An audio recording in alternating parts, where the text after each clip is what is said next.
Тізе ауырған кезде барлығын біз тек қана тізе ауруы деп бір ғана аурумен байланыстыруымыз мүмкін, бірақ оған үңіліп қарасақ өте көп бірнеше аурулардан тұратынын былай қарапайым тілде оңай қылып түсіндіруге тырысайын. Мысалы, тізеде жиі кездесетін аурулардың бірі бурсит деген нәрсе бар. Ол мынандай нәрсе, егер суретімен көрсететін болсақ, тізенің екі сүйек болса, мынаны былай түсіндірейік. Мына жерде чашка болатын болса, тізенің бүгіліп жазылып тұрған кездегі пателла деп атаймыз. Осының үстіңгі жағында супрапателлярлы қалта болады, алдында предпателлярлы, астында инфрапателлярлы деген сияқты мына жанынан бір сөмке, астында бір сөмкелер болады.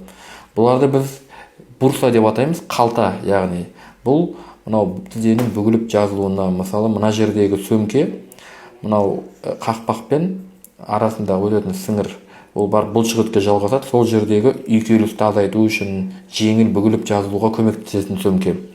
Мынау астыңғы сіңір мен бұлшықетке жалғайтын арасындағы жеңілдететін сөмке. Осы сөмкелердің воспалениясы бурсит деп аталады, яғни ішіне су толып тізе ісіп кетуі мүмкін. Тізем ісіп кетті деп айтып жататын аурулардың көбі осы бурситке байланысты болады. Ол кезде шұғыл түрде ем жасамасаң, ол созылмалы бурситке немесе тіпті іріңді бурситке айналып кетуі мүмкін. Сондықтан аяқта ісіну байқалса, міндетті түрде келіңіз, қаралыңыз, МРТ жасап келсеңіздер жақсы болады.